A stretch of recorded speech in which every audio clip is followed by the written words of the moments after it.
آج صبح جب میں نے اپنی بیٹی کو دیکھا تو مجھ پر قیامت ٹوٹ پڑی۔ بال بکھرے ہوئے، اس کے کپڑے پھٹے ہوئے تھے، اس کے جسم سے انتہائی تیز خوشبو آ رہی تھی جو کسی کے بھی حواس معطل کر دیتی۔ میں اسے غصے سے دیکھتے ہوئے کہنے لگی، روحی یہ کیا حال بنایا ہوا ہے تم نے؟ اس نے میرے سامنے روتے ہوئے ہاتھ جوڑ دیے، کہنے لگی، اماں مجھے خود نہیں معلوم کہ میرے سارے کپڑے کیسے پھٹ گئے۔ یہ دیکھو، ایسے لگ رہا ہے جیسے کسی نے میرے ساتھ زبردستی کی ہے۔ میں نے دونوں ہاتھوں میں سر تھام لیا تھا۔ میری بیٹی بہت نیک اور فرما بردار تھی۔ وہ بہت سیدھی سادی اور معصوم لڑکی تھی۔ گناہ کا تصور تو اس کے ذہن میں کبھی چھو کر بھی نہیں گزرا تھا۔ وہ مارے خوف کے میرے سینے سے لگی بلک بلک کر رونے لگی۔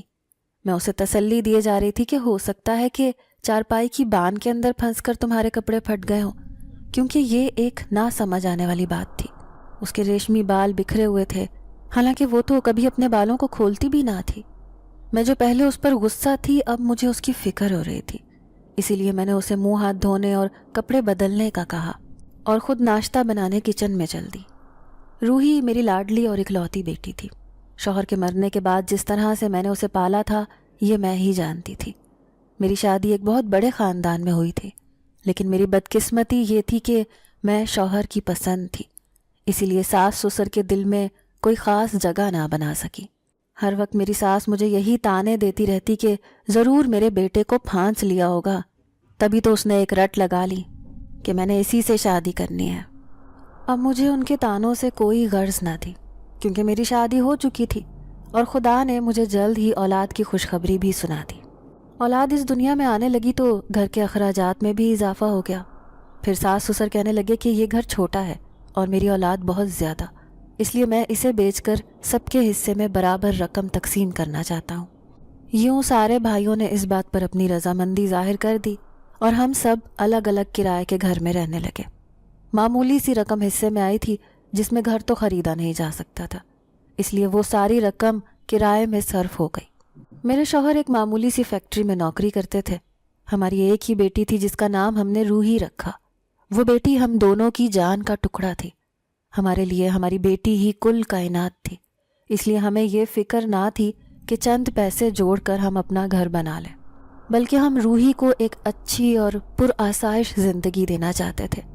پھر میں نے اپنے شوہر سے اس بات کی خواہش کا اظہار کیا کہ میں ایک اسکول میں نوکری کرنا چاہتی ہوں، کیونکہ میں نے 12 جماعت تک تعلیم حاصل کر رکھی تھی۔ میں جس اسکول میں نوکری کرنے لگی وہیں پر میں نے روحی کو داخل کروا دیا۔ اب وہ میرے ساتھ ہی ہوتی تھی، لیکن کہتے ہیں نا کہ خوشیوں کی عمر زیادہ لمبی نہیں ہوتی۔ ہم جو اپنے گھر میں بہت خوشی خوشی رہ رہے تھے، ہمارا گھر تو ہمارے لیے جنت تھا، لیکن پھر میرے نصیب نے ایسا پلٹا کھایا کہ آج بھی اس وقت کو سوچ کر میری روح کانپ جاتی ہے، جب میرے شوہر ایک لاش کی صورت میں گھر واپس آئے تھے۔ فیکٹری میں کرنٹ لگنے کی وجہ سے ان کی اسی وقت موت ہو گئی تھی۔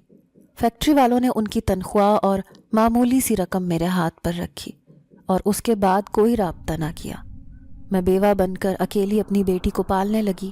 سوچ بھی نہ سکتی تھی کہ غموں کا پہاڑ مجھ پر یوں ٹوٹ پڑے گا۔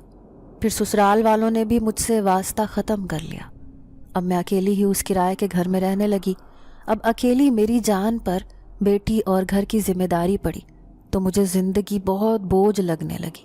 پھر اسکول کا پرنسپل، جو ایک بہت مہربان انسان تھا، اس نے سارے اسٹاف کو بلایا۔ ان سے کہا کہ اپنی رقم میں سے چند معمولی سا حصہ اس غریب اور بیوہ عورت کے لیے ہمیں مختص کرنا چاہیے، تاکہ ایک کمرے کا چھوٹا سا مکان اسے خرید کر دیا جا سکے۔ میں سوچ بھی نہیں سکتی تھی کہ میرا اسٹاف اس قدر مہربان طبیعت کا مالک ہوگا۔ یوں سب نے مل جل کر اتنی رقم جمع کی کہ میرے پاس جمع شدہ رقم کو ملا کر میں ایک چھوٹا سا گھر خریدنے میں کامیاب ہو گئی۔ پھر زندگی اپنے ڈھب پر چلنے لگی۔ آج مجھے اس اسکول میں پڑھاتے ہوئے پورے 18 سال ہو گئے تھے اور میری بیٹی بھی 20 سال کی ہو گئی تھی۔ اب وہ کالج میں تعلیم حاصل کر رہی تھی، لیکن پھر اس نے انٹر تک تعلیم حاصل کی، اس کے بعد پڑھائی چھوڑ دی۔ وہ بہت معصوم اور سادہ طبیعت کی مالک تھی۔ سجنا سنورنا تو اسے آتا ہی نہیں تھا۔ اس نے تو کبھی کوئی دوست بھی نہیں بنائی تھی۔ ہاں، ایک لڑکی جس کا نام فریال تھا، وہ اس محلے سے 2 گلی چھوڑ کر دوسرے محلے میں رہتی تھی۔ فریال نام کی وہ لڑکی بالکل میری بیٹی کی مزاج کی طرح سادہ تھی، اسی لیے میں نے اس کی دوستی پر کوئی اعتراض نہ کیا۔ اکثر وہ فریال سے ملنے اس کے گھر چلی جاتی تھی، ہاں، یہ الگ بات تھی کہ میں نے آج تک اس کا گھر نہیں دیکھا تھا۔ روحی اور فری کی دوستی کالج میں ہوئی تھی۔ فریال کا نک نیم فری تھا۔ پہلے وہ کسی اور شہر میں رہتے تھے، لیکن پھر اچانک وہ اپنا گھر بار چھوڑ کر اس شہر میں آ بسے۔ انہوں نے یہاں اپنا گھر خریدا تھا۔ سنا تھا کہ اس کا باپ بہت پیسے والا آدمی ہے۔ روحی اور فریال کی دوستی کی بھی ایک عجیب کہانی ہے۔ جب ایک دن روحی کالج سے واپس آئی تو مجھ سے کہنے لگی، امی، کالج میں ایک نئی لڑکی آئی ہے۔ اس نے سب لڑکیوں کو چھوڑ کر میری طرف دوستی کا ہاتھ بڑھایا ہے۔ وہ میری تعریف کر رہی تھی کہ میں اسے بہت اچھی لگتی ہوں۔ میں اس کی معصومیت پر مسکرا دی۔ کہنے لگی کہ اگر تمہارا اس کے ساتھ دوستی کرنے پر دل ہے تو کر لو دوستی، مجھے کوئی اعتراض نہیں۔ یوں میرے کہنے پر اس نے فریال سے دوستی کر لی۔ پھر یہ بات مجھے بعد میں پتہ چلی کہ فریال کا باپ اس شہر کا بہت بڑا عالم تھا۔ وہ مختلف عملیات وغیرہ کر کے لوگوں کی مدد کرتا تھا۔ اس کے پاس لوگوں کی ایک بھیڑ رہتی تھی۔ گو کہ میرا کبھی بھی اس کے آستانے پر آنا جانا نہیں ہوا تھا، لیکن پھر بھی میں نے اسکول کی دیگر اسٹاف ٹیچرز کے منہ سے اس کی بہت سی باتیں سنی تھی۔ اب روحی نے تعلیم حاصل کر کے کالج کی پڑھائی چھوڑ دی تھی اور وہ محلے میں رہنے والی مہر بانوں کے پاس سلائی سیکھنے جاتی تھی۔ اسے سلائی سیکھنے کا بہت شوق تھا۔ میں بھی اسے ایک ہنرمند لڑکی بنانا چاہتی تھی، اسی لیے کیونکہ کل میں نے اس کی شادی بھی کرنی تھی۔ میں چاہتی تھی کہ شادی سے پہلے یہ ہر کام میں ماہر ہو جائے تاکہ آگے جا کر اسے کوئی پریشانی نہ ہو۔ کھانا پکانے میں بھی میری بیٹی ماہر تھی، سلائی کڑھائی سیکھنے میں بھی دلچسپی رکھتی تھی۔ اب اکثر فریال اس سے گھر پر ہی ملنے آ جاتی اور وہ اس بات پر گلہ کرتی کہ تم ہمارے گھر نہیں آتی ہو، حالانکہ میں تمہارا کتنا انتظار کرتی ہوں۔ پھر ایک دن اتوار تھا۔ میں اس دن اپنے اور اپنی بیٹی کے کپڑے دھو رہی تھی تو روحی مجھے کہنے لگی کہ آج اس کا دل چاہ رہا ہے کہ وہ فریال سے ملنے جائے۔ میں جانتی تھی کہ میری بیٹی بہت معصوم ہے، وہ کبھی اکیلی گھر سے باہر نکلی ہی نہ تھی، لیکن اس دن میں نے اسے اجازت دے دی تو وہ خوشی خوشی 2 گلی چھوڑ کر تیسری گلی میں رہنے والی اپنی سہیلی فریال کے گھر چلی گئی۔ لیکن دوسری صبح جو واقعہ پیش آیا تھا اس نے مجھے ہلا کے رکھ دیا تھا۔ میں سوچ بھی نہیں سکتی تھی کہ میری معصوم بیٹی کے ساتھ ایسی کوئی بات بھی ہو سکتی ہے۔ میں اسکول جانے کے لیے نکل رہی تھی، لیکن اس نے جانے سے پہلے اپنی بیٹی کو اٹھانا ضروری سمجھا۔ ویسے تو وہ فجر کی نماز پڑھ کر سو جاتی تھی، لیکن میں جانے سے پہلے اسے آگاہ کرتی تھی کہ وہ پیچھے سے دروازہ بند کر کے رکھے، کیونکہ میں دوپہر کے وقت واپس آتی تھی۔ لیکن اس دن میں نے اس کے کپڑوں کی جو حالت دیکھی، اسے دیکھ کر میرے ہوش و حواس جواب دے گئے۔ اتنی پریشان ہوئی کہ میں نے اس دن اسکول سے چھٹی کر لی۔ میں نے دیکھا کہ پریشانی کے مارے اسے ہلکا ہلکا بخار ہو گیا تھا۔ پھر میں اسے تسلی دیتے ہوئے کہنے لگی کہ فکر کرنے کی ضرورت نہیں ہے، ہو سکتا ہے کہ جو بات میں سوچ رہی ہوں ایسی کوئی بات نہ ہو، اس لیے تم زیادہ ذہن پر زور نہ دو۔ یوں میں نے کسی نہ کسی طرح اسے بہلا لیا تھا۔ وہ دن تو جیسے تیسے گزر گیا، لیکن پھر اب ہر دوسرے دن یہ واقعہ پیش آنے لگا۔ جب بھی وہ سو کر اٹھتی تو اس کے جسم پر موجود کپڑے جگہ جگہ سے پھٹے ہوئے ہوتے اور کمرے میں ہوش اڑا دینے والی خوشبو محسوس ہوتی۔ اب اس سے زیادہ سہنے کی مجھ میں تاب نہ تھی۔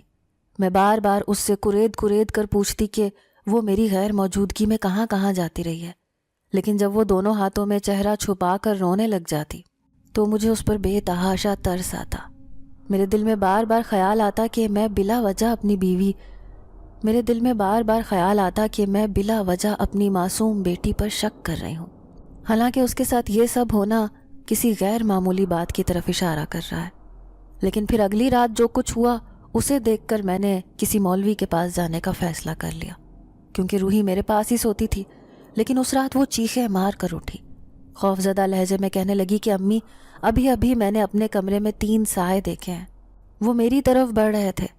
اس کی یہ بات سن کر میں بری طرح پریشان ہو گئی۔ پھر اسے تسلی دیتے ہوئے کہنے لگی کہ بیٹا، تم نے کوئی ڈراؤنا خواب دیکھا ہوگا، لیکن اس کا کانپتا وجود بتا رہا تھا کہ ضرور اس نے کچھ نہ کچھ دیکھا ہے۔ اگلے دن اتوار ہونے کی وجہ سے اسکول کی چھٹی تھی۔ میری بیٹی سلائی سینٹر جانے کی تیاری کر رہی تھی۔ پھر میں نے اسے سلائی سینٹر تک چھوڑا اور خود اس بات کا کھوج لگانے کے لیے مولوی صاحب کے پاس جا پہنچی۔ ابھی آدھے راستے میں ہی پہنچی تھی کہ بیچ راستے میں ایک عورت ٹکرا گئی۔ وہ میری جان پہچان والی تھی۔ پھر مجھ سے کہنے لگی، کہاں جا رہی ہو بہن؟ بڑی پریشان لگ رہی ہو۔ میں واقعی بہت پریشان تھی۔ پھر میں اس سے کہنے لگی کہ میری بیٹی کے سر میں درد رہتا ہے، بس اسی وجہ سے مولوی صاحب کے پاس جا رہی تھی۔ تو وہ کہنے لگی، ارے مولوی صاحب تو دوسرے شہر گئے ہوئے ہیں، لیکن تمہاری پریشانی کا حل میرے پاس ہے۔ جانتی ہو اپنے شہر میں وہ جو نیا عامل آیا ہے وہ کتنے اچھے تعویذ دیتا ہے اور اتنا اچھا سر درد کا عمل کرتا ہے کہ پوچھو ہی مت۔ میں پرسوں اپنی بہو کو لے کر گئی تھی، وہ حاملہ ہے نا، بال کھلے کر کے چھت پر چلی گئی تو اس کے اوپر ہوائی چیز کا اثر ہو گیا۔ جیسے ہی عامل بابا سے دم کروانے گئی تو اس نے اتنا اچھا دم کیا کہ میری بہو تو بالکل ٹھیک ہو گئی۔ تم بھی اپنی بیٹی کو اس کے پاس لے کر جاؤ۔ اس کی بات سن کر میرا ماتھا ٹھنکا۔ میں نے سوچا کہ یہ عورت ٹھیک کہہ رہی ہے۔ مولوی صاحب تو فی الحال اس شہر میں موجود ہی نہیں ہے اور مجھے جلد از جلد اپنی بیٹی کا یہ سارا معاملہ سلجھانا ہے، ورنہ بات حد سے زیادہ بڑھ جائے گی، کیونکہ ہر دوسرے دن ہی اس کے کپڑوں کی حالت ایسی ہوتی اور ہمارے پورے گھر میں عجیب سی خوشبو کا راج ہوتا تھا۔ حالانکہ اس سے پہلے کبھی بھی میرے ساتھ ایسا کوئی واقعہ پیش نہیں آیا تھا۔ مجھے اپنی تو اتنی فکر نہ تھی، لیکن میری بیٹی جوان تھی، کل کو اس کی شادی بھی کرنی تھی۔ اگر میرے علاوہ یہ بات کسی اور کو پتہ چل جاتی تو یہ اس کے مستقبل کے لیے بہت خطرناک ہوتا۔ پھر دوسرے دن میں اپنی بیٹی کو اسی عامل کے پاس لے جانے کا فیصلہ کیا۔ میں اسکول سے گھر آئی، میری بیٹی کا چہرہ اترا ہوا تھا، وہ بڑی پریشان رہنے لگی تھی، اس کی آنکھیں بھی کچھ بدلی بدلی سی لگ رہی تھیں۔ پھر شام کے 4 بجے تو میں اس سے کہنے لگی، چلو بیٹا میں تمہیں عامل بابا کے پاس لے کے چلتی ہوں، وہ تمہاری دوست کے والد صاحب ہیں نا۔ اس نے ایک جھٹکے سے میرا ہاتھ چھڑوایا، کہنے لگی، امی میں ہرگز فریال کے گھر نہیں جاؤں گی۔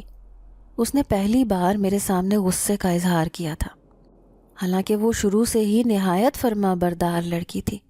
میں کہنے لگی، کیا ہوا بیٹا، ایسے کیوں کہہ رہی ہو؟ اس نے سر جھکا لیا۔ میں نے دیکھا اس کی آنکھوں سے ٹپ ٹپ آنسو گر رہے تھے۔ پھر وہ آنسو بہاتے ہوئے کہنے لگی، امی میں اس دن فریال کے گھر گئی تھی، لیکن جب واپس آئی تو میری طبیعت اسی دن خراب ہو گئی تھی۔ ایسے لگ رہا تھا جیسے میرا جسم بھاری ہو گیا ہے، مجھے اپنے کندھوں پر بے تحاشا وزن محسوس ہو رہا تھا۔ پھر رات کو میں سوئی تو پوری رات خوف کے مارے نیند نہ آئی، لیکن جب صبح سو کر اٹھی تو میرے سارے کپڑے پھٹے ہوئے تھے، اور پھر سارا معاملہ آپ کے سامنے ہے۔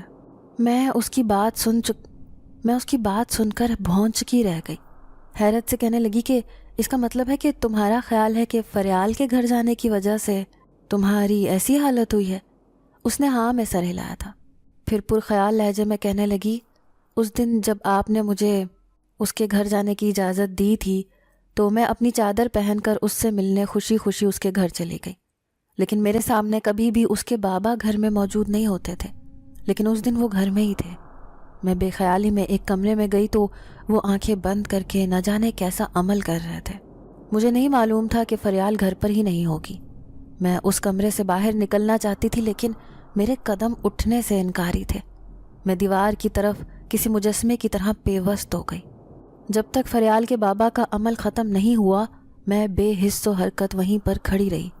انہوں نے آنکھیں کھول کر غضبناک انداز میں مجھے دیکھا تھا، پھر چلاتے ہوئے کہنے لگے، لڑکی تم بغیر اجازت اندر کیسے آئیں؟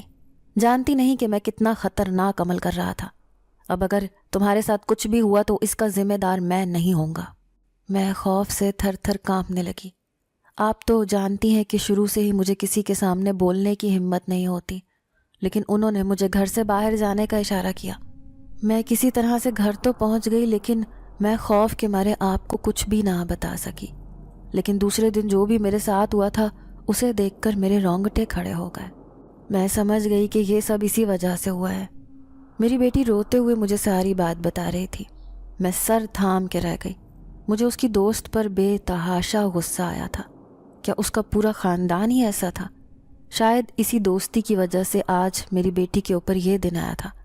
لیکن میں اس سے اصرار کرتے ہوئے کہنے لگی کہ بیٹا اگر اسی وجہ سے یہ سب تمہارے ساتھ ہو رہا ہے تو وہ ضرور اس بات کا کوئی حل بھی بتائیں گے، چلو میرے ساتھ۔ لیکن وہ بری طرح رونے لگی، کہا کہ نہیں امی مجھے ان سے بہت ڈر لگتا ہے۔ جب انہوں نے اپنی لال آنکھوں سے مجھے گھور کر دیکھا تھا تو ایسے لگ رہا تھا جیسے وہ کوئی انسان نہیں بلکہ خوفناک جن ہے۔ اب میں اسے سمجھا کر تھک گئی، اپنے ساتھ چلنے پر اصرار کرتی رہی، لیکن اس کی ایک ہی رٹ تھی کہ وہ کسی صورت بھی اس عامل بابا کے پاس نہیں جائے گی۔ پھر آخر کار میں نے اس کی دوست کے ساتھ بات کرنے کا فیصلہ کیا۔ اب میں اس کے گھر جانے کا سوچ رہی تھی، لیکن یوں اس عامل کے گھر جانا مناسب نہیں تھا۔ کیا پتہ میری بیٹی کی طرح میرے ساتھ بھی کوئی عجیب و غریب بات ہو جائے۔ یہی سوچ کر میں اس بات کا کوئی حل نکالنے کی کوشش کر رہی تھی، جب اسکول سے واپس آتے ہوئے میری نظر سامنے سے سفید یونیفارم میں آتی ہوئی ایک خوبصورت لڑکی پر پڑی۔ جیسے ہی وہ میرے قریب آئی تو میں اسے پہچان گئی۔ وہ میری بیٹی کی دوست تھی جو کالی چادر میں لپٹی اس گلی سے گزر کر جا رہی تھی۔ فریال بات سنو، میں نے اسے آواز دے کر اپنے پاس بلایا۔ اس نے فوراً ہی پلٹ کر مجھے دیکھا، خوشی سے کہنے لگی، آپ روحی کی امی ہیں نا؟ کتنے دن ہو گئے روحی ہماری طرف آئی ہی نہیں۔ میں غصے سے اسے دیکھتے ہوئے کہنے لگی، کیا تمہیں خبر بھی ہے تمہاری دوست کی حالت کتنی خراب ہے؟ وہ بھی صرف تمہارے گھر جانے کی وجہ سے۔ مجھے تم سے ایک ضروری بات کرنی ہے، تم ابھی اسی وقت میرے ساتھ گھر چلو۔ وہ میرے لہجے پر گھبرا گئی لیکن میرے ساتھ جانے پر راضی بھی تھی۔ پھر میں اسے اپنے ساتھ گھر لے آئی، جہاں پر میری بیٹی کسی مریض کی طرح بستر پر پڑی ہوئی تھی۔ اس کا رنگ بالکل پیلا زرد ہو چکا تھا۔ ان 2 ہفتوں میں اس کی رنگت نچڑ کر بالکل سفید پڑ چکی تھی۔ ایسے لگتا تھا جیسے اس کے جسم میں خون کا ایک قطرہ بھی باقی نہیں رہا۔ وہ فریال کو اپنے سامنے دیکھ کر حیران رہ گئی۔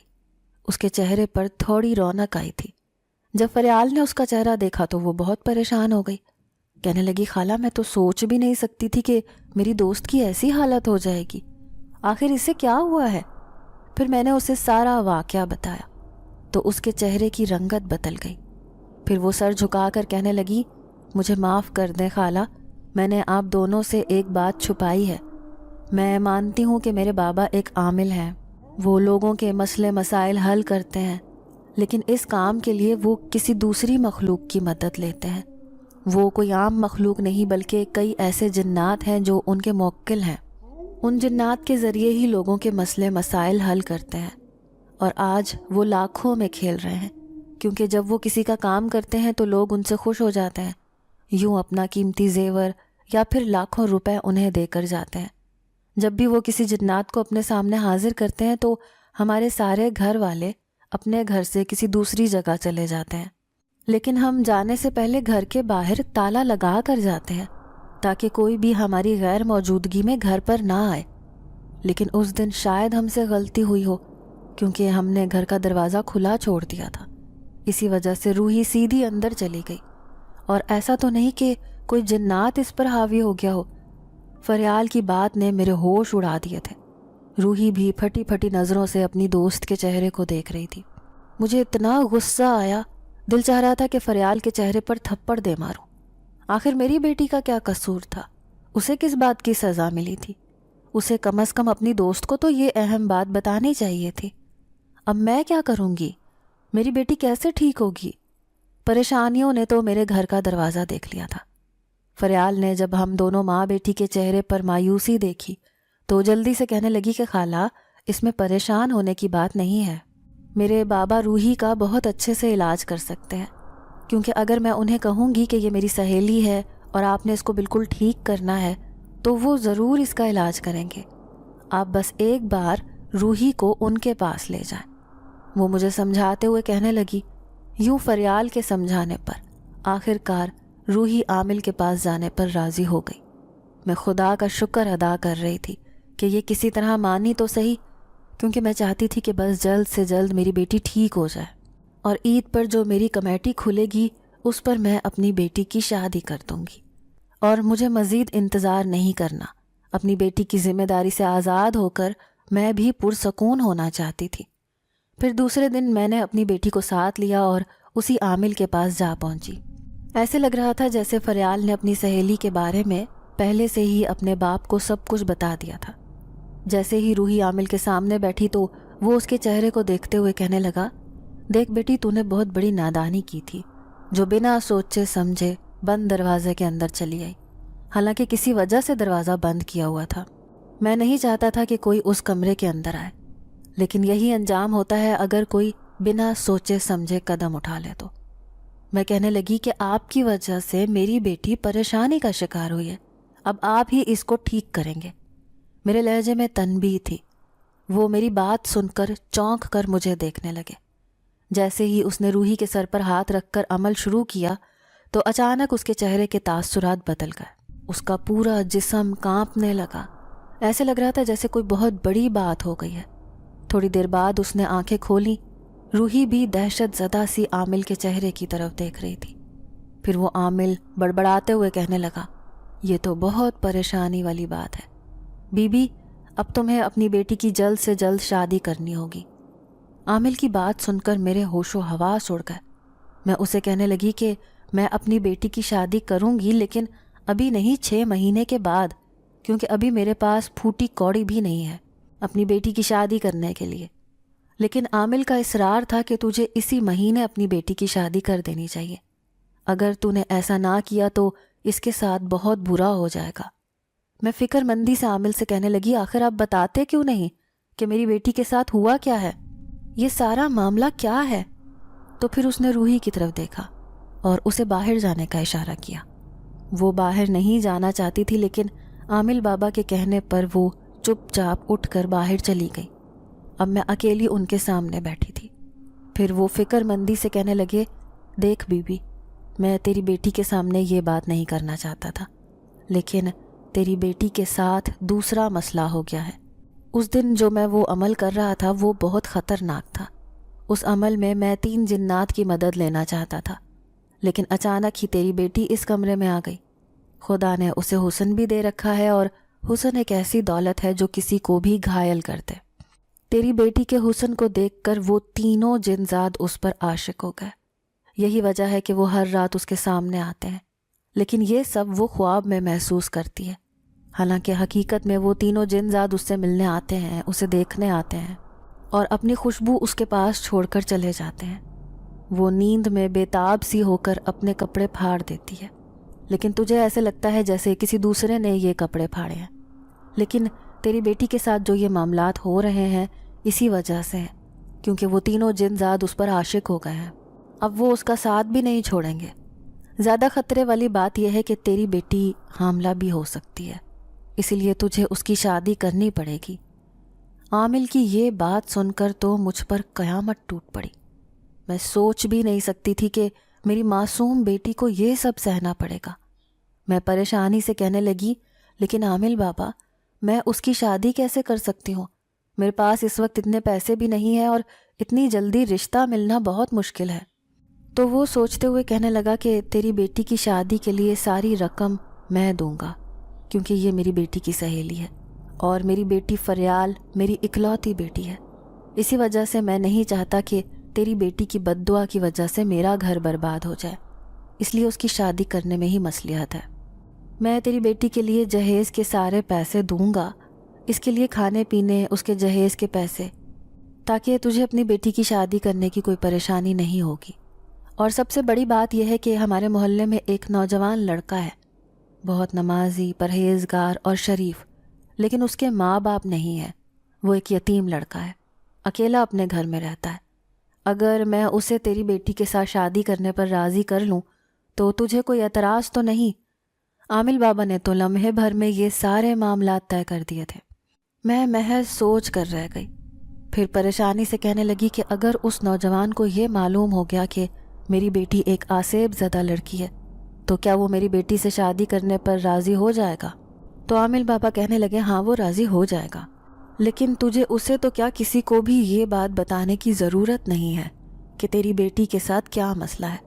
ایسے تو ہر انسان ہی اس سے دور بھاگے گا، اس سے نفرت کرنے لگے گا، اس لیے تجھے کسی سے بھی یہ بات کرنے کی ضرورت نہیں۔ باقی سارے معاملات میرے اوپر چھوڑ دے، اب تجھے اپنی بیٹی کے لیے پریشان ہونے کی کوئی ضرورت نہیں۔ عامل نے مجھے ڈھیروں تسلیاں دے دی تھیں۔ پھر میں اٹھ کر باہر آ گئی۔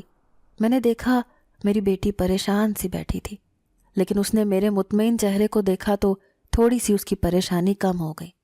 اب میں بھی گھر آ گئی۔ ایسے لگ رہا تھا جیسے میرے اوپر سے کوئی بوجھ ہلکا ہو گیا ہو، کیونکہ عامل نے میری بیٹی کی ساری ذمہ داری اپنے سر لے لی تھی۔ اب مجھے صرف اس کی شادی کرنی تھی۔ جوں جوں دن گزر رہے تھے میری پریشانی کم ہونے کے بجائے مزید بڑھتی جا رہی تھی۔ لیکن ایک دن فریال روحی سے ملنے آئی، ساتھ ہی مجھے چپکے سے پیغام دیا کہ بابا نے آپ کو گھر پر بلایا ہے، وہ کسی کو آپ سے ملوانا چاہتے ہیں۔ میں سمجھ گئی کہ وہ کس سے ملوانا چاہتے ہیں۔ میں خوشی خوشی شام کو ان کے گھر پہنچ گئی۔ میں نے دیکھا سامنے ایک خوبصورت خوش شکل نوجوان بیٹھا ہوا تھا۔ وہ بالکل میری بیٹی کے جوڑ کا تھا۔ میں سوچ بھی نہیں سکتی تھی کہ میری بیٹی روحی کا نصیب اتنا اچھا بھی ہو سکتا ہے۔ وہ لڑکا سر جھکائے بیٹھا تھا۔ شاید عامل نے اس سے سارے معاملات طے کر لیے تھے۔ پھر عامل مجھے کہنے لگا کہ میں نے اس کی رضامندی جان لی ہے، یہ اس رشتے پر راضی ہے، لیکن تمہارے اعتبار کے لیے ایک بار میں تمہارے سامنے اس سے پوچھ لیتا ہوں۔ یوں لڑکا اس رشتے پر خوشی خوشی راضی ہو گیا تھا۔ میری بیٹی بھی لاکھوں میں ایک تھی، وہ بھی بالکل ہیرے جیسی تھی۔ یہ لڑکا جو مجھے پہلی نظر میں اپنی بیٹی کے لیے مناسب لگا تھا، میں نے فوراً اسے دیکھ کر ہاں کر دی۔ اب میں گھر آتے ہی اپنی بیٹی کی شادی کی تیاریاں کرنے لگی، کیونکہ عامل نے مجھے ایک بھاری لفافہ دیا تھا۔ اس کا کہنا تھا کہ روحی میری بیٹی فریال کے جیسی ہے اور میرے پاس مال و دولت کی کوئی کمی نہیں ہے۔ میں نہیں چاہتا کہ کل کو اس لڑکی کی زندگی برباد ہو، اس لیے تم اسے دھوم دھام سے رخصت کرنا تاکہ اسے کل کو کوئی پریشانی نہ ہو۔ اس لیے جب روحی کو پتہ چلا کہ میں نے اس کی شادی طے کر دی ہے تو اس بات پر وہ بہت رنجیدہ ہوئی، لیکن میرے سمجھانے پر مان گئی۔ پھر گھر میں شہنائیاں گونجنے لگیں۔ آخر کو میری اکلوتی بیٹی کی شادی تھی۔ میں دعا کر رہی تھی کہ شادی کی تقریب میں کوئی ہنگامہ نہ ہو، میری بیٹی کی شادی خیر و عافیت سے ہو جائے، اور آخر کار میری دعا قبول ہو گئی۔ اس لڑکے کے بھی کوئی رشتہ دار نہیں تھے، اسی لیے محلے پڑوس کے چند لوگ بارات میں آئے تھے۔ پھر سادگی سے نکاح ہوا اور میری روحی ہمیشہ کے لیے رخصت ہو کر اپنے شوہر کے گھر چلی گئی۔ اس رات میں بڑی چین سے سوئی، ایسا لگ رہا تھا جیسے سارے معاملات حل ہو گئے ہیں۔ کسی کو یہ معلوم نہیں ہوا کہ میری بیٹی ایک آسیب زدہ لڑکی تھی اور کئی دنوں سے اس کے ساتھ عجیب معاملات پیش آ رہے تھے۔ لیکن دوسری صبح جب میں اس سے ملنے گئی تو میں اس کی شکل دیکھ کر حیران رہ گئی۔ چہرہ اترا ہوا تھا، آنکھیں بالکل لال سرخ ہو رہی تھیں، جبکہ اس کے شوہر نے بہت عزت و احترام سے میرا استقبال کیا اور مجھے میری بیٹی کے ہمراہ چھوڑ کر خود کمرے سے باہر چلا گیا۔ میں بے چینی سے اپنی بیٹی کو دیکھتے ہوئے کہنے لگی، کیا ہوا میری بچی؟ میں تو سوچ رہی تھی کہ تو آج مجھے بہت خوش نظر آئے گی کیونکہ تو کسی کی بیوی بن گئی ہے، لیکن تیرے چہرے پر یہ پریشانی دیکھ کر تو میں بری طرح خوفزدہ ہو گئی ہوں۔ اس نے میری بات کا جواب دینے کے بجائے دونوں ہاتھوں میں چہرہ چھپا کر رونا شروع کر دیا۔ پھر میرے سینے سے لگ کر کہنے لگی، امی آپ نے بہت بڑی غلطی کی میری شادی کر کے۔ کل رات جو میرے ساتھ ہوا وہ بہت خوفناک تھا۔ اس کی بات سن کر میرے رونگٹے کھڑے ہو گئے۔ پھر میں بے چینی سے کہنے لگی، صاف صاف بتاؤ آخر معاملہ کیا ہے؟ تو وہ کہنے لگی کہ کل رات میں دلہن بن کر اس کمرے میں بیٹھی تھی، لیکن اچانک ہی کمرے کی روشنی گل ہو گئی۔ میں کمرے میں بہت زیادہ گھبرا رہی تھی۔ جو ہی باہر کسی لوگوں کو بلانا چاہا تو اچانک میری آواز اندر ہی گھٹ گئی۔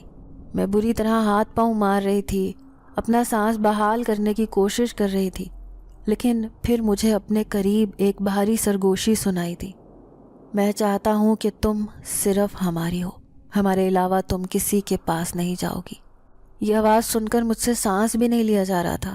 میں سوچ بھی نہیں سکتی تھی کہ میرے ساتھ یہ صورتحال بھی پیش آئے گی، لیکن جب تک میرا شوہر اندر آیا میں بے ہوش ہو کر بیڈ سے نیچے گر گئی تھی۔ پھر مجھے کچھ یاد نہیں رہا۔ میں نے اسے سینے سے لگا لیا، غصے سے کہنے لگی کہ آج جاؤں گی میں اس عامل کے پاس۔ آخر اس نے میری بیٹی کا مکمل علاج کیوں نہیں کیا؟ اس کا کہنا تھا کہ میری بیٹی شادی کے بعد بالکل ٹھیک ہو جائے گی، لیکن جس طرح کی وہ صورتحال بتا رہی تھی اسے سن کر تو یہی لگ رہا تھا کہ میری بیٹی کے ساتھ ابھی بھی وہی معاملات پیش آ رہے ہیں۔ اگر اس کے شوہر کو یہ سب پتہ چل گیا تو وہ ایک لمحے میں میری بیٹی کو چھوڑ دے گا۔ پھر جیسے ہی میں کمرے سے باہر آئی تو میرا داماد کہنے لگا، خالہ آپ اپنی بیٹی کو ساتھ لے جائیں، یہ آپ کے بغیر بہت بے چین ہو رہی تھی، میرا خیال ہے نئے گھر کی وجہ سے اس کی طبیعت ٹھیک نہیں، میں 2 دن بعد اسے لینے آ جاؤں گا۔ اس نے بڑی خوش اخلاقی سے روحی کو میرے ساتھ جانے کا کہہ دیا تھا، لیکن آخر کب تک اس سے یہ بات چھپی رہ سکتی تھی؟ ایک نہ ایک دن تو اسے میری بیٹی کے بارے میں پتہ ہے چل ہی جانا تھا۔ اب میں اسے گھر لے آئی، لیکن میری بیٹی کے چہرے پر پہلے دن کی دلہن والی کوئی رونق، کوئی خوشی نہ تھی۔ میں اس کے اداس چہرے کو دیکھ کر رنجیدہ ہو رہی تھی۔ اپنی بیٹی کی یہ حالت دیکھ کر میں غصے سے اسی عامل کے پاس جا پہنچی۔ اور کہنے لگی کہ تم نے کہا تھا کہ میری بیٹی بالکل ٹھیک ہو جائے گی، تمہارے گھر آنے کی وجہ سے اس کی یہ حالت ہوئی ہے۔ میں نے تمہاری بات مان کر اس کی شادی کی، لیکن ابھی بھی اس کی یہی حالت ہے۔ مجھے اس کے آستانے میں لوگوں کا رش ہو رہا تھا۔ پھر وہ سر جھٹکتے ہوئے کہنے لگا، دیکھو بی بی، ابھی میرے پاس وقت نہیں ہے، بعد میں آنا اپنی بیٹی کا مسئلہ لے کر۔ میں نے تمہاری بہت مدد کی ہے، اب جو میرے سے ہو سکتا تھا میں نے کیا ہے، اب آگے تمہیں اپنی بیٹی کو سنبھالنا ہے۔ یہ کہہ کر اس نے منہ پھیر لیا۔ میں سوچ بھی نہیں سکتی تھی کہ وہ عامل اس قدر دھوکے باز انسان ہے۔ مجھے اس پر شدید غصہ آ رہا تھا۔ جان بوجھ کر اس نے اپنی بدنامی کے ڈر سے میری بیٹی کی شادی کروائی تھی، ساتھ ہی ڈھیر سارے پیسے بھی دیے تھے تاکہ پیسوں کی وجہ سے میرا منہ بند رہے۔ اب میں مایوس ہو کر گھر چلی آئی، لیکن تیسرے دن میرا داماد اپنی بیوی کو لینے آ گیا۔ ظاہر ہے کتنے دن وہ اسے میرے ساتھ چھوڑ سکتا تھا۔ وہ اسے لے کر چلا گیا، لیکن میں بے چینی سے ہاتھ مسلتی رہ گئی۔ بار بار یہی خیال آتا کہ نہ جانے میری بیٹی کے ساتھ کیا معاملات پیش آ رہے ہوں گے۔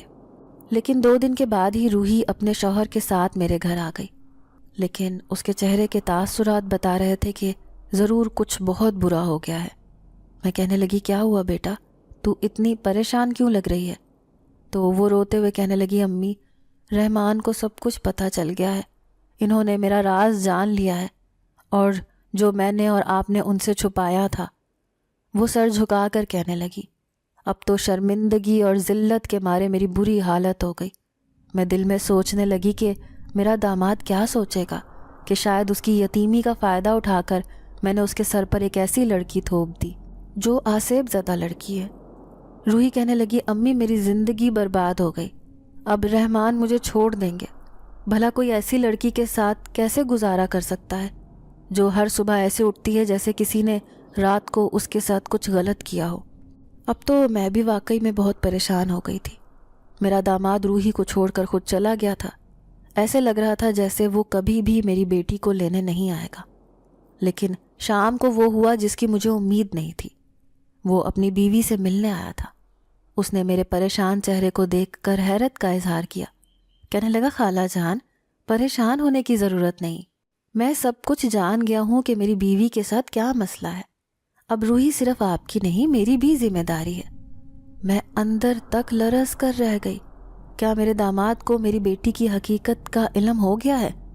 پھر وہ تسلی دیتے ہوئے کہنے لگا، پہلی رات میں ہی میں اس کی حالت دیکھ کر سمجھ گیا تھا کہ ضرور اس کے ساتھ کوئی غیر فطری معاملات پیش آ رہے ہیں، لیکن حقیقت کیا ہے یہ جلد ہی مجھے پتہ چل جائے گا۔ میں روحی کو اس شہر کے ایک بہت بڑے مولانا صاحب کے پاس لے کر جانا چاہتا ہوں۔ اگر آپ اجازت دیں تو کیا میں اسے وہاں لے جاؤں؟ وہ مجھ سے اجازت مانگ رہا تھا۔ میں تو شرمندگی سے زمین میں گڑ گئی۔ کہنے لگی، بیٹا، مجھے معاف کر دو، میں نے تم سے یہ بات چھپائی۔ دراصل میں ایک بیوہ عورت تھی، مجھے تو جس طرح اس عامل نے کہا تھا میں نے اسی بات پر عمل کیا۔ اس کا کہنا تھا کہ میری بیٹی شادی کے بعد بالکل ٹھیک ہو جائے گی، جو بھی معاملات اس کے ساتھ پیش آ رہے ہیں وہ شادی کے بعد سب کچھ بھول بھال کر خوشی خوشی اپنے شوہر کے ساتھ زندگی گزارے گی۔ لیکن میں نہیں جانتی تھی کہ ہمارے ساتھ ساتھ تم بھی اس مصیبت میں پھنس جاؤ گے۔ تو میرا داماد مجھے تسلی دیتے ہوئے کہنے لگا، خالہ جان، آپ فکر مت کریں، میں ہوں نا آپ لوگوں کے ساتھ، آپ خود کو اکیلا مت سمجھیں۔ اب روحی کو ٹھیک کرنا میری ذمہ داری ہے۔ میں اسی نیت سے اسے مولوی صاحب کے پاس لے کر جاؤں گا۔ وہ بہت بڑے مولانا ہیں، پورے شہر میں ان کا ایک نام ہے، ایک پہچان ہے۔ پھر دوسرے ہی دن وہ روحی کو اپنے ساتھ لے کر جانے لگا، لیکن روحی کہنے لگی، میں جب جاؤں گی جب امی بھی میرے ساتھ ہوں گی۔ میں جانتی تھی وہ میرے بغیر کہیں بھی نہیں جاتی، یوں میں بھی اس کے ساتھ چل پڑی۔ دیکھنا چاہتی تھی کہ آخر مولانا صاحب میری بیٹی کے بارے میں کیا کہتے ہیں۔ وہاں گئی تو حیران رہ گئی۔ عورتوں کی ایک بھیڑ تھی جو ان کے پاس آئی ہوئی تھی۔ میں نے دیکھا سفید داڑھی والے وہ ایک باریش سے بزرگ تھے، ان کے چہرے سے نور ٹپک رہا تھا۔ پھر جیسے ہی میری بیٹی اس کے سامنے گئی تو وہ روحی کے سر پر ہاتھ رکھ کر کہنے لگے، کیا تجھے بھی ان شریر جن زادوں نے پریشان کیا ہے؟ وہ دیکھتے ہی سمجھ گئے تھے۔ روحی اس بات پر حیران رہ گئی۔ پھر میں نے شروع سے لے کر آخر تک ساری بات انہیں بتا دی کہ کس طرح عامل نے کہا تھا کہ شادی کے بعد میری بیٹی بالکل ٹھیک ہو جائے گی، اس لیے میں نے اس کی شادی جلد بازی میں کر دی، لیکن آج تک اس کی حالت ویسی ہی ہے جیسی اول روز تھی۔ پھر مولانا صاحب مسکراتے ہوئے کہنے لگے، تم دونوں ماں بیٹی بہت بھولی تھی۔ دراصل وہ عامل بہت شاطر آدمی ہے، اس نے جان بوجھ کر اپنی بیٹی کو تیری بیٹی کے پیچھے لگایا تھا۔ ان دونوں کا ملنا اتفاق نہیں تھا، بلکہ اس کے پیچھے اسی عامل کی چال تھی۔ اسے کوئی بہت بڑا کام کروانا تھا، اور وہ بھی ان جن زادوں سے۔ لیکن جن زادوں نے ان کے سامنے شرط رکھی کہ وہ اس عامل کا کام جب کریں گے جب کسی آدم زادی کو ان کے حوالے کر دیا جائے گا۔ ظاہر ہے اپنا کام کروانے کے لیے اس عامل کو کسی لڑکی کی ضرورت تھی۔ یوں اس کی نظر تمہاری غریب اور معصوم بیٹی پر پڑ گئی۔ وہ ایک یتیم لڑکی تھی، اس کے آگے پیچھے بھی کوئی نہیں تھا۔ یوں مہرہ بنا کر اس نے اپنی بیٹی کو تمہاری بیٹی کے پیچھے لگا دیا۔ اس نے تمہاری بیٹی کو عمل کے ذریعے اس دن اپنے پاس بلایا تھا جب وہ گھر میں اکیلا تھا۔ جیسے ہی یہ اس کے سامنے گئی تو وہ سارے جن زاد اس پر عاشق ہو گئے، کیونکہ یہ لڑکی بہت خوبصورت تھی۔ اب جن زادوں نے خوش ہو کر اس کا کام کر دیا اور انہیں لڑکی بھی مل گئی جو تمہاری بیٹی کی صورت میں تھی۔ لیکن چونکہ تمہیں ان سارے معاملات کی خبر ہو گئی تھی، اس لیے وہ اس بات پر گھبرا گیا کہ کہیں تم اس کی بدنامی کا باعث نہ بن جاؤ۔ تبھی تو اس نے تمہاری بیٹی کی جلد بازی میں شادی کروانی چاہی، ساتھ میں ڈھیر سارے پیسے بھی دے دیے۔ ظاہر ہے اس نے یہ سب تمہارا منہ بند کرنے کے لیے ہی کیا ہوگا۔ شادی کا تو دیکھو اللہ تعالیٰ نے ہر انسان کا وقت اور جوڑ مقرر کر رکھا ہے، اس لیے تم نے اپنی بیٹی کی شادی کر کے کوئی غلطی نہیں کی۔ لیکن اس عامل کے اندھے لالچ اور چالاکی کا شکار تم دونوں ماں بیٹی ہو گئی۔ لیکن خیر، اس کے کیے کی سزا اسے ضرور ملے گی۔ جو کسی انسان کے ساتھ بھی غلط کرتا ہے، اللہ تعالیٰ اس کے کیے کی سزا اسے ضرور دیتا ہے۔ لیکن تمہاری بیٹی بھی ٹھیک ہو جائے گی، تمہیں یوں پریشان ہونے کی ضرورت نہیں۔ لیکن ہر جمعرات کی شام کو اسے میرے پاس ضرور لے کر آنا ہوگا۔ میں ان جن زادوں سے حساب کتاب کروں گا کہ آخر وہ اس معصوم لڑکی کے پیچھے کیوں پڑے ہیں۔ جب ان کا کام ہو گیا ہے تو کیوں وہ ابھی تک اس کی زندگی سے چلے کیوں نہیں گئے؟ مولانا صاحب نے میری بیٹی پر دم کیا، جس کے اثر سے اب اس کا ڈر خوف قدرے کم ہو گیا تھا۔ پھر وہ اپنے شوہر کے ساتھ گھر چلی گئی۔ اب میں تھوڑا سکون محسوس کر رہی تھی کہ میری پریشانی کم ہو گئی۔ اسکول سے بھی میں نے 15 دن کی چھٹی لے رکھی تھی۔ اب پھر سے میں نے اسکول جانا شروع کر دیا تھا۔ وہاں میرا چہرہ دیکھ کر ساری ٹیچرز اسٹاف نے مجھے حیرت سے کہا کہ ٹیچر، آپ کا تو چہرہ ہی بہت اترا ہوا ہے، آپ کی بیٹی خوش تو ہے نا؟ میں ان سب کو تسلی دیتے ہوئے کہنے لگی کہ میری بیٹی اپنے گھر میں بہت خوش ہے، ایسی کوئی پریشانی والی بات نہیں ہے۔ اگرچہ میرا دل ہر وقت بے چین رہتا تھا، لیکن پھر بھی میں کوشش کر رہی تھی کہ میں اپنی بیٹی کے بارے میں جانتی رہوں کہ وہ وہاں ٹھیک رہ رہی ہے یا نہیں۔ پھر ایک ہفتے بعد وہ میرے پاس آئی، کیونکہ آج جمعرات تھی اور مجھے اسے مولانا صاحب کے پاس لے کر جانا تھا۔ میرا داماد بھی اس کے ساتھ تھا۔ پھر مولانا صاحب نے ایک عمل کیا جس سے انہیں پتہ چل گیا کہ آخر وہ جن زاد میری بیٹی کے پیچھے کیوں پڑے ہیں۔ ان جن زادوں نے مولانا صاحب کو بتا دیا تھا کہ عامل صاحب نے ہی اس لڑکی کو دکھا کر ان جن زادوں کو کہا تھا کہ میرا کام کر دو، بدلے میں اس لڑکی کے ساتھ جو بھی شرارت کرنا مجھے کوئی اعتراض نہیں۔ مجھے ان کی بات سن کر بہت دکھ ہوا۔ کوئی اپنی بیٹی کی سہیلی کے ساتھ ایسا سلوک کیسے کر سکتا ہے؟ اس نے یہ بھی نہ سوچا کہ میری بیٹی ایک یتیم لڑکی تھی۔ لیکن مولانا صاحب کے سمجھانے پر وہ جنات میری بیٹی کو چھوڑ کر جانے پر تیار ہو گئے تھے۔ پھر مولانا صاحب نے ان سے وعدہ کیا کہ وہ ان تینوں جن زادوں کی شادی انہی کے قبیلے کی سب سے خوبصورت جن زادیوں سے کروائیں گے۔ یہ سن کر وہ بہت خوش واپس اپنے قبیلے میں لوٹ گئے تھے۔ پھر مولانا صاحب مجھے اور میری بیٹی کو سمجھاتے ہوئے کہنے لگے کہ دیکھو، نیک جنات ایسی شرارتیں نہیں کرتے، لیکن جب کوئی ان سے جھوٹے وعدے کرتا ہے تو وہ غصے میں آ کر ایسی حرکتیں کرنے پر مجبور ہو جاتے ہیں۔ میں نے ان کا بہت شکریہ ادا کیا، پھر اپنی بیٹی کو لے کر گھر آ گئی۔ پھر پہلی بار روحی نے مجھے تسلی دیتے ہوئے کہا، امی، اب میں بالکل ٹھیک محسوس کر رہی ہوں، آپ پریشان مت ہونا۔ میں آنسو بھری آنکھوں سے اسے اس کے گھر رخصت کر رہی تھی۔ پھر پورے 15 دن بعد وہ مجھ سے ملنے آئی تھی، نیلے رنگ کا خوبصورت جوڑا پہنے۔ میری بیٹی تو بالکل بدلی ہوئی ایک خوبصورت شہزادی لگ رہی تھی۔ میرا داماد بھی مجھے ہیرے جیسا ملا تھا جو اسے بہت خوش رکھ رہا تھا۔ اس نے اسے اس کی ہر بیماری کے ساتھ قبول کر کے ثابت کر دیا تھا کہ اچھے انسانوں کی اس دنیا میں کوئی کمی نہیں۔ اب وہ بہت مسکرا کر مجھ سے باتیں کر رہی تھی۔ پھر میں نے دبے لفظوں میں اس سے پوچھا کہ اسے اب تو کچھ ایسا ویسا محسوس نہیں ہوتا، تو اس نے نفی میں سر ہلایا، کہنے لگی کہ نہیں، اب میں بالکل ٹھیک ہوں، اور میں نے اب سوچ لیا ہے کہ میں کبھی بھی اپنی اس نام نہاد سہیلی کے گھر نہیں جاؤں گی، کیونکہ اس نے اور اس کے باپ نے جو بھی میرے ساتھ کیا ہے، میں نے سارا معاملہ اللہ پر چھوڑ دیا ہے۔ مجھے اپنی بیٹی سے اتنی سمجھداری کی امید نہیں تھی۔ بے اختیار میں نے اسے اپنے سینے سے لگا لیا، کہنے لگی کہ میری بیٹی ایک بہت بہادر لڑکی ہے۔ اس نے جس طرح سے یہ وقت گزارا ہے، اس سے ثابت ہو گیا کہ میری بیٹی بڑی سے بڑی مشکل اور آزمائش کا ہر آسانی سے مقابلہ کر سکتی ہے۔ پھر ایک رات میرے پاس رک کر وہ واپس اپنے گھر چلی گئی۔ 2-3 دن بعد فریال اس سے ملنے اس کے گھر گئی تو اس نے فریال کو بے تاثر لہجے میں کہا کہ وہ اب اس سے دوستی نہیں رکھنا چاہتی۔ شاید اس کا بھیانک چہرہ روحی کے سامنے آ گیا تھا۔ میں بے اختیار اپنی بیٹی کی عقل مندی کی قائل ہو گئی۔ آج میری بیٹی نے اچھا فیصلہ کیا تھا۔ اگر میں پہلے ہی اسے فریال کے ساتھ دوستی کرنے سے منع کر دیتی تو شاید ہمیں یہ سب کچھ نہ بھگتنا پڑتا۔